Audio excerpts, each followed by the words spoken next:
दोस्तों, para special forces Indian army की elite special forces unit है और इसका हिस्सा बनने के लिए हर युवक का सपना होता है। और अगर आप भी उनमें से एक हैं जो बलिदान वेद के साथ अपने देश की सेवा करना चाहते हैं, और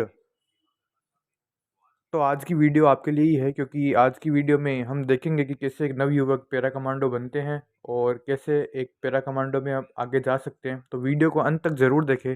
पैरासूट रेजिमेंट में para and para special forces के लिए आपको किस तरह पूरी तरह से इंडियन आर्मी की वॉलंटियर फोर्स है, यानी में किसी भी सोल्जर्स को फोर्स नहीं किया जाता है कि आपको पैरा कमांडो बनना है या नहीं बनना है। ये डिसीजन सिर्फ आपका ही होता है और विजुअल पर्सनल के आधार पे आपको चूज़ किया जाता है। और इस रेजिमेंट में एफिशिएंसी और फिजिकल फिटनेस मेंटेन करनी होती है। इस फोर्स के लिए स्पेशली मेंटलाइज्ड और officers comparatively young, physical fit, mentally robust and intelligent, innovative और असाइन ऑपरेशनल टास्क को आपको पूरा करने के लिए तैयार किया जाता है। एंड इसी पैरा कमांडो में आपको एक पैरा बेरे में मिलती है, और जो वो पैरा ट्रेनिंग के कमांडो के बाद लिए मिली जो फिजिकल फिट नहीं होते हैं उसको सेलेक्ट नहीं किया जाता है। पर यूनिट में अप्लाई करने के मेनली दो तरीके हैं। प्री कमीशनिंग जेंटलमैन कैरियर्स को पैरा आउट करने की फोर्स अपॉर्चुनिटी इंडियन मिलिट्री अकादमी और ऑफिसर्स ट्रेनिंग अकादमी में प्री कमीशनिंग ट्रेनिंग के दौरान मिलती है। कैडेट के पास ऑफ रेजिमेंट फेल करने का ऑप्शन होता है, जिसमें वो अपनी प्रेफरेंस फील करते हैं। पर क्योंकि पैरा को वैकेंसी काफ़ी लिमिटेड होती है, इसलिए आपका अकादमी में है, मेरिट में होना ज़रूरी होता है। उनको भी वैकेंसी काफ़ी लिमिटेड ही होती है और एक पेरेंट रेजिमेंट दी जाती है। अगर वह किसी कारण से प्रोबेशन क्लियर नहीं कर पाते हैं तो अपनी रेजिमेंट ज्वाइन कर सके। अगर आपने अकादमिक ट्रेनिंग के टाइम पर अपनी पोस्ट पर फ्रेंड्स पैराफिल की ऑफर की है तो फिर भी आपको पर रेजिमेंट अलॉट नहीं हुई तो आपका पैरा के लिए अप्लाई कर सकते हैं। कमीशनिंग पर पोस्ट कमीशनिंग पैरा ज्वाइन करने के लिए पर्सनल को सभी एलिजिबिलिटी आपको पास करनी होती है। और पैरा कमांडो को पैरा यूनिट्स में एग्जैक्टली किस तरह से इंडक्ट किया जाएगा, इसको लेकर कोई ऑफिशियल अनाउंसमेंट नहीं होती है।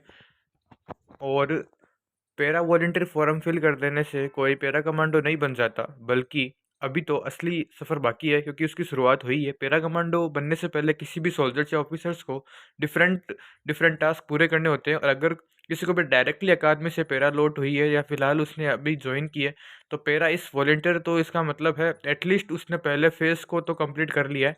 डेट इस basic military training elite para का हिस्सा बनने से पहले ये ज़रूरी है कि आप भारतीय सी का हिस्सा हो, जिसके लिए आपको ट्रेनिंग और ब्रांच के अकॉर्डिंग बेसिक मिलिट्री ट्रेनिंग को अप्लाई करना और पूरा करना है। और इस ट्रेनिंग को कंप्लीट करने के बाद ही आप इंडियन आर्मी में कमीशन मिलता है। इसके बाद में आपको soldiers and officers administrative work को कंप्लीट करते हैं, और सर्विंग सोल्जर्स एंड ऑफिसर्स जो वॉलंटियर करना चाहते हैं फॉर पेरा, उन सभी को अपनी एप्लीकेशन कमांडरिंग दी जाती है और साइन करवा के आगे फॉरवर्ड करनी होती है। सिलेक्शन स्पेस में सिलेक्शन प्रक्रिया और बेसिक्स स्पेशल जो भी फोर्सेस ट्रेनिंग का टाइम पीरियड आता है, इस फेज़ के टाइम डोनेशन में पिछले कुछ सालों में काफ़ी डिफरेंस आया है। जैसे इनिशियल पैरा ये बॉन्ड के लिए स्टेज का टाइम ड्यूरेशन था अराउंड 28 डेज, जैसे 1999 के बाद 45 डेज कर दिया गया है। फिलहाल ये स्टेज 90 डेज की है, जैसे 90 डेज प्रोबेशन के नाम से जाना जाता है। वहीं अगर पैरा फेसिल फोर्स की बात करें तो यह पहले से 90 डेज का था, जिसमें कोई चेंज नहीं किया गया।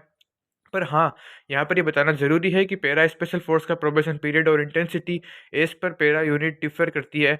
और एक पैरा स्पेशल फोर्स यूनिट का प्रोबेशन करिकुलम होता है, इसलिए यह हम जर्नलाइज करके बोल सकते हैं कि प्रोबेशन पीरियड 90 डेज़ का होता है।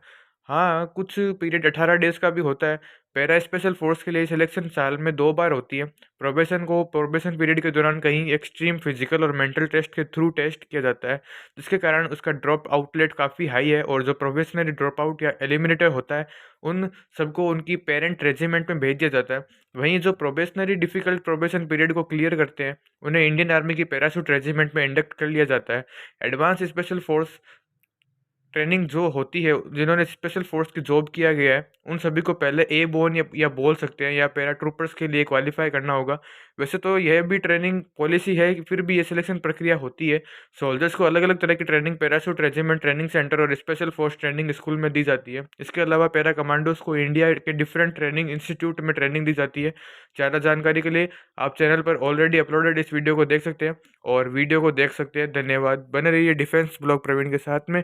और एक पैरा स्कूल पैरा कमांडोज को काफ़ी ख़ास है और इसका नाम है स्पेशल फोर्सेस ट्रेनिंग स्कूल। पर कमांडो की इनिशियल बटालियन को सेटअप करने के कुछ साल बाद ही इन्हें रीऑर्गेनाइज्ड किया जाता है और इस तरह 15 जुलाई 1987 को के चीफ ऑफ आर्मी स्टाफ के हार्ड क्वार्टर स्पेशल फोर्सेस और STDW यानी स्पेशल पोस्ट ट्रेनिंग विंग को क्रिएट किया जाता है और उसको अप्रूवल दिया गया, जो स्पेशल फोर्सेस ऑपरेटर्स को स्पेशलिस्ट कोर्सेज प्रोवाइड करती है।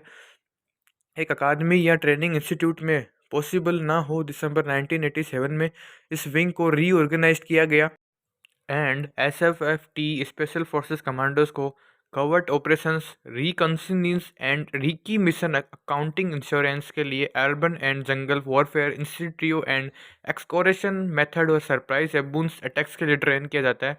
और CFT में पैरा कमांडो उसके अलावा फ्रेंडली फॉरेन कंट्री जैसे यूनाइटेड किंगडम एंड तुर्कमेनिस्तान, ये सेल्स यूनाइटेड स्टेट्स, श्रीलंका, रूस, फ्रांस, बांग्लादेश और थाईलैंड के कमांडोज भी स्कूल में ज्वाइन करते हैं एंड ट्रेनिंग और जॉइंट एक्सरसाइज के लिए आते हैं। स्कूल का मोटो है सोडियम दक्षम युदे, जिसका मतलब है courage and competent and war. और करेंटली स्कूल में ईयरली करीब 800 ऑफिसर्स JCO ट्रेनिंग के लिए आते हैं और इस तरह पूरे एक प्रोबेशन के बाद में एक पैरा कमांडो की तैयारी होती है और उसे शूटिंग के लिए भी रेडी किया जाता है और उन्हें अलग अलग जंगलों में फाइट के लिए भेजा जाता है। इस तरह एक पैरा कमांडो बना जाता है।